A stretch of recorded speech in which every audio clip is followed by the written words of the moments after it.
ഉൽഫത്തി എന്നത് മാനസികമായ ഐക്യത്തെയും ബന്ധത്തെയും സൂചിപ്പിക്കുന്നതാണ്. മുഹമ്മദ് നബി സല്ലല്ലാഹു അലൈഹി വസല്ലം തങ്ങളുടെ അധ്യാപനങ്ങൾക്കിടയിൽ ഉൽഫത്തി എന്ന ഒരു വാക്ക് കാണാം. ഉൽഫത്തി എന്നത് നമ്മുടെ നിക്കാഹിൻ്റെയൊക്കെ സദസ്സിൽ ചെന്നാൽ ഖത്തീബ് നിക്കാഹ് കഴിഞ്ഞതിന് ശേഷം ഒരു ദുആ നടത്തും. അല്ലാഹുമ്മ അല്ലിഫ് ബൈന ഹാദൈനി സൗജൈനി കമാ അല്ലഫ്ത ബൈന ആദമ വ ഹവ്വ.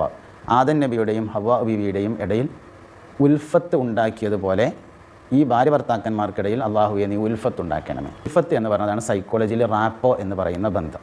രണ്ടാളുകൾ തമ്മിലുണ്ടാകുന്ന ഒരു അടുപ്പത്തെയാണ് റാപ്പോ എന്നതുകൊണ്ട് ഉദ്ദേശിക്കുന്നത്. ഇത് പലതുകൊണ്ടും വന്നു ചേരാറുണ്ട്.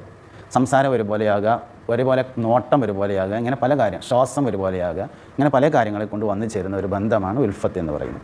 ഉമ്മാൻ്റെ ഗർഭാശയത്തിൽ ഒരു കുട്ടി കിടക്കുന്ന സന്ദർഭത്തിൽ ഉമ്മാൻ്റെയും കുട്ടിയുടെയും ശ്വാസഗതി ഒരുപോലെയായിരുന്നു എന്നതിനാൽ വന്നു ചേർന്നിട്ടുള്ള റാപ്പോ അല്ലെങ്കിൽ ഉൽഫത്താണ് ഉമ്മയും കുട്ടിയും തമ്മിൽ വിദൂരതയിലായിരിക്കുമ്പോൾ പോലും ഇങ്ങനെ ഒരു ബന്ധമുണ്ടാകുന്നതിൻ്റെ കാരണം.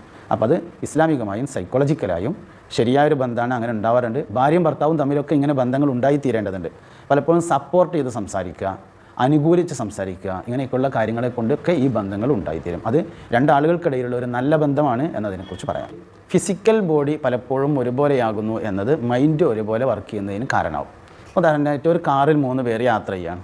കുറേ ദൂരം യാത്ര ചെയ്താൽ ഒരാൾ മൂത്രമൊഴിക്കാണ്ടെന്ന് പറയുമ്പോൾ ആ കാറിൽ എല്ലാവർക്കും മൂത്രമൊഴിക്കണം. അല്ലെങ്കിൽ ഒരാളൊരു ചായ കുടിക്കാമെന്ന് പറയുമ്പോൾ മറ്റാളെ ഞാൻ കുറേ സമയമായിട്ട് ആലോചിച്ചുകൊണ്ടിരിക്കുന്നതാണ് എന്ന് പറയും. ഇത് ഫിസിക്കൽ ബോഡി ഒരുപോലെ ആകുമ്പോൾ മൈൻഡ് ഒരുപോലെ വർക്ക് ചെയ്യും എന്നതുകൊണ്ടാണ്.